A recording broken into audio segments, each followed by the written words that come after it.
Welcome back to Alpha Recap, the stockalpha.ai show where we break down the market's biggest moves.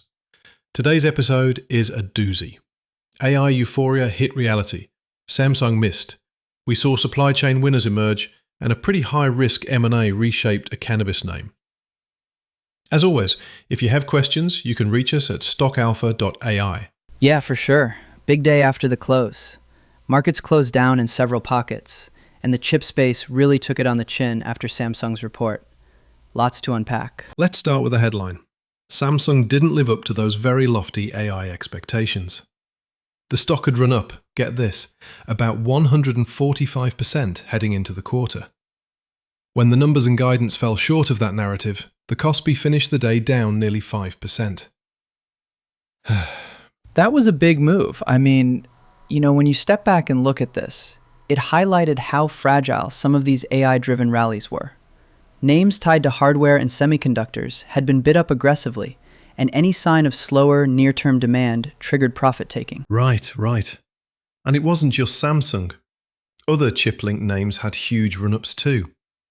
The article even cites another name moving about 188% pre-earnings. So valuations were pretty sensitive to any cooling in the AI story. Exactly.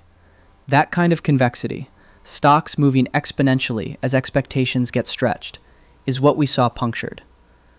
Traders rushed for the exits once the narrative got questioned. Quick reaction. So this was mostly a timing issue, right? Some analysts said demand is real but ramping slower. Others argued the market had simply priced in growth that wasn't going to materialize that quickly. And that matters for how you value capacity expansions and inventory. If hyperscalers delay orders, CapEx plans, and factory ramps become the next headline risk. Speaking of factory ramps, the story around Poet Technologies and co-packaged optics got a lot more attention today. For listeners who aren't deep into optics, co-packaged optics basically move the optical connection onto the same package as the switch chip to cut power and latency. Poet is pushing wafer-level interposers and claims partners that could scale up tremendously. Right, and the numbers there are eye-popping. Poet's roadmap highlights targets for 800 gigabit, 1.6 terabit, and 3.2 terabit speeds. And they talked about a cleanroom capacity target of up to 1 million optical engines per month by the end of 2027. That's aggressive manufacturing scale. Totally. So you had a split. Pure software AI names that benefited from the hype, and then hardware and supply chain plays where folks are asking for real order flow and visible factory ramps. The Samsung miss kind of forced that separation. And that's why investors and analysts started to distinguish between narrative momentum and operational validation. You want to see design wins, shipments, yield improvements, not just slides about addressable markets. Quick aside, and this is wild, the coverage noted Chinese models gaining ground, like DeepSeek and Zid.ai, putting more pressure on the software side of the stack. So competition could reduce enterprise cloud spend or shift it away from big US providers. That feeds back into hardware demand too. Right, so there's two axes here, hardware execution and model competition. If lower cost models win enterprise adoption, the intensity of hardware spend per unit of compute could drop, at least near term. Let's pivot to that other headline, a pretty dramatic M&A in the cannabis space. Organigram spent most of its cash and added leverage to buy Germany's Sanity Group for up to 250 million euros. They tapped the last of a British-American tobacco-funded pool, drew down a 60 million Canadian dollar senior secured facility from ATB, and issued about 65.2 million Canadian dollars of new equity to British American Tobacco. Big structural bet. Yeah, it's basically an all-in geographic push into Germany, which is Europe's largest medical cannabis market. The rationale is speed and local scale, but the trade-off was clear. They materially reduced liquidity and increased leverage. Right, so supporters say first mover advantage in Germany could pay off. Skeptics point to balance sheet risk and regulatory complexity. I mean, integration in a new market is never simple. Hold on, say that again? It's not just politics and regulation. Local reimbursement rules, distribution agreements, and good manufacturing practice certifications all matter. If those don't fall into place, the deal looks a lot riskier. Short reaction. Big bet. High execution risk. And another short one. Not for the faint-hearted. The number that really stood out to me was how much cash they used. They basically depleted most of it to accelerate growth in Germany.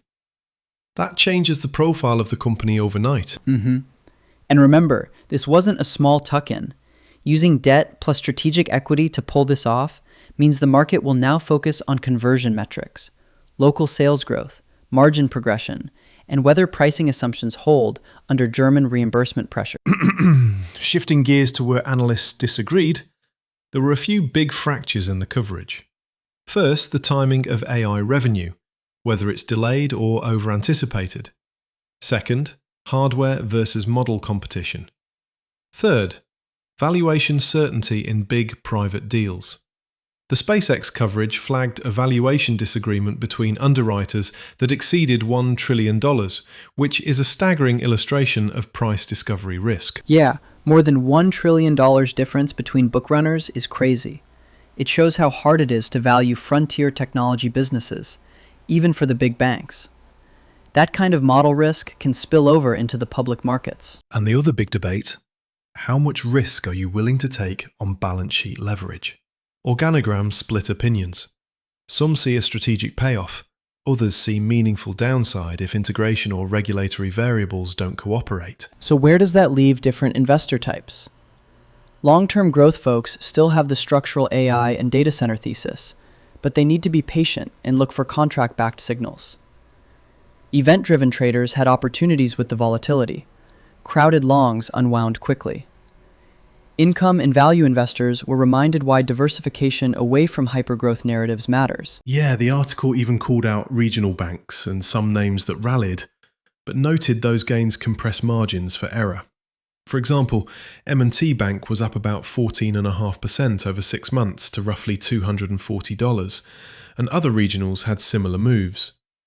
Higher prices mean more scrutiny on valuation. For thematic hardware investors, the POET optics narrative and defense localization moves are structural, but execution risk is front and center.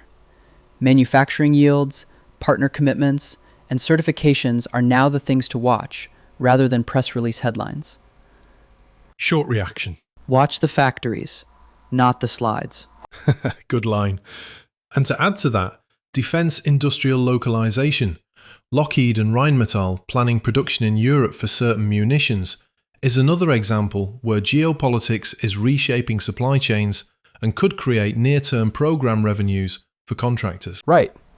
Nearshoring can reprice supplier relationships and create downstream maintenance and overhaul work, which changes the cash flow profile for those companies over time. Okay, let's make this actionable in terms of what to monitor next.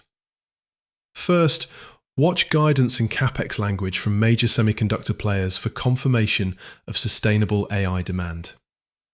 Second, track concrete order and shipment metrics from hardware suppliers, design wins, and factory ramp milestones. Third, follow regulatory and integration milestones for Organigram's Germany transaction, reimbursements, certifications, and sales conversion. And fourth, keep an eye on Chinese model performance and whether they gain enterprise traction in the US market. Yeah, and don't forget corporate calendar items and liquidity positioning.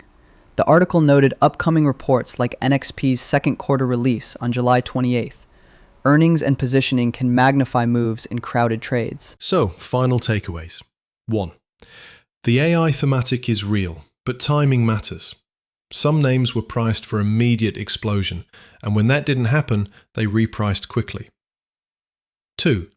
Durable infrastructure plays, co-packaged optics, factory-scale manufacturing, and geopolitical industrial shifts are separating from pure narrative names.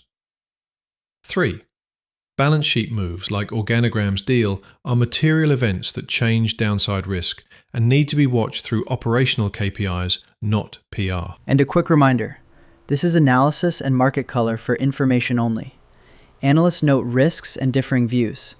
This is not a recommendation to buy, sell, or hold any security, and it's not personalized investment advice. All right, that's our recap. If you have questions about anything we covered today, head to stockalpha.ai. where you can ask us directly and we'll answer live. For more market analysis and insights, visit stockalpha.ai.